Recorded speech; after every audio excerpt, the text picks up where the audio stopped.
Hello everyone, I, Alpa Ghosh, Assistant Professor from Department of Management, the Bhopal School of Social Sciences, welcomes you all again in this journey of learning. Let's have a quick look on what we are going to cover today. Definitions of capitalization, concepts of capitalization, theories of capitalization, types of capitalization, and we will start with fair capitalization. Capitalization is one of the most important constituents of financial plan. The term capitalization has been derived from the word capital, and in common practice, it refers to the total amount of capital employed in a business. If the definitions are properly studied, we can classify them in two ways: a broad interpretation and a narrow interpretation. Broad interpretation of capitalization: many authors regard capitalization as synonymous with financial planning. Broadly speaking, the term capitalization refers to the process of determining the plan of financing. It includes not merely the determination of the quantity of finance required for a company, but also the decision about the quality of financing. Used in this sense, capitalization includes estimating the total amount of capital to be raised, determining the type of securities to be issued, and determining the composition or proportion of the various securities to be issued. In its narrow sense, the term capitalization is used in its quantitative terms and refers to the process of determining the quantum of funds that a firm needs to run its business. According to the scholars holding this view, the decisions regarding the form or composition of capital fall under the term capital structure. According to the definition of Gutman and Doggle, capitalization is the sum of the par value of stocks and bonds outstanding. The above definition considers and includes in capitalization only the par value, that is, the face value of shares and debentures. It does not include reserves, surplus, which usually form part of the long-term funds of a firm. According to Justenberg, capitalization comprises of a company's ownership capital, which includes capital stock and surplus in whatever form it may appear, and borrowed capital, which consists of bonds or similar evidences of long-term debt. Thus, the essence of all these definitions is that capitalization is the sum total of long-term securities issued by a company and the surplus not meant for distribution. According to the modern concept, capitalization includes share capital, long-term debt, reserves and surplus, short-term debt, and creditors. Now to start with the theories of capitalization. There are two important theories to determine the amount of capitalization. The first one is the cost theory and the second one the earnings theory.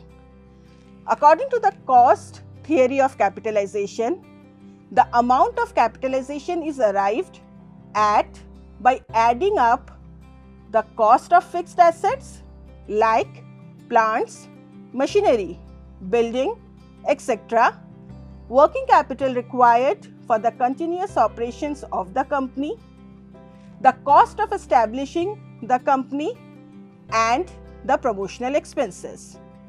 Such calculation of capitalization is useful in case of newly formed companies, as it enables the promoters to know exactly the amount of funds to be raised. But this theory is not totally satisfactory, as it ignores the earning capacity of the business.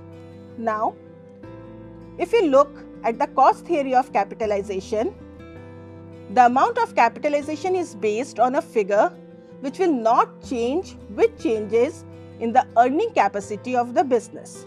For instance, if some of the fixed assets of a company become obsolete, some remain idle, and the others are underemployed, the total earning of the company will naturally fall.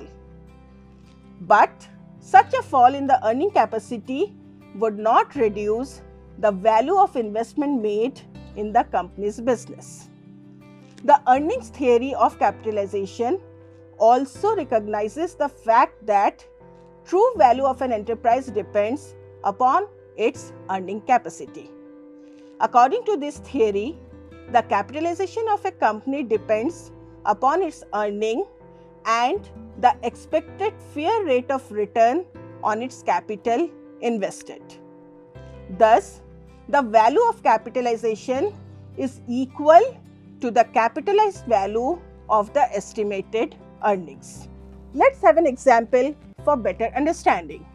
If a company is making net profit of rupees 2 lakhs per annum and the fair rate of return is 10%, the capitalization of the company will be rupees 20 lakhs. A comparison of actual value of capitalization with its value will show whether the company is fairly capitalized, overcapitalized, or undercapitalized. Earnings theory of capitalization seems to be logical because it correlates the value of a firm or the amount of capitalization directly with its earning capacity. However, this theory can only be applied when the firm's expected income and capitalization rate can precisely be estimated. In practice, it is very difficult to estimate correctly the future earnings as well as to determine the capitalization rate. The future earnings of a firm depend upon a number of factors such as demand for its products, general price level, efficiency of management and productivity of labor, etc., which are beyond the control of an organization and may vary with the changed circumstances. In the same manner, it is very difficult to determine the capitalization rate, which depends mainly on the expectations of the investors and the degree of risk in a particular enterprise.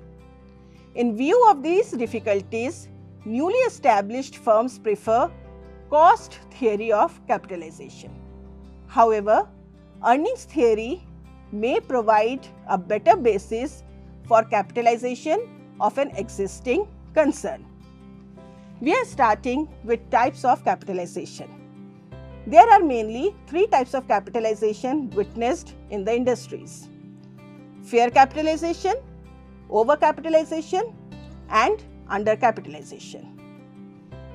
In this video, we will be only taking care of fair capitalization. The rest too will be continuing it in the next video. So, first one is the fair capitalization. It is the desire of every company to have a fairly capitalized situation, that is, neither overcapitalization nor undercapitalization. Right amount of capitalization is the basic objective of a finance manager. Fair capitalization is that situation where the business has employed the correct amount of capital and its earnings are same as the average rate of earnings. Under fair capitalization, every rupee of the fund mobilized is used profitably. Neither is there any shortage of funds, nor is any fund left unutilized.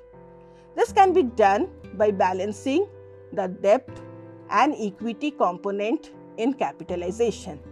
But, my dear learners, fair capitalization is totally a myth. So that's all for the day. Thank you, and we will be seeing you on the next video.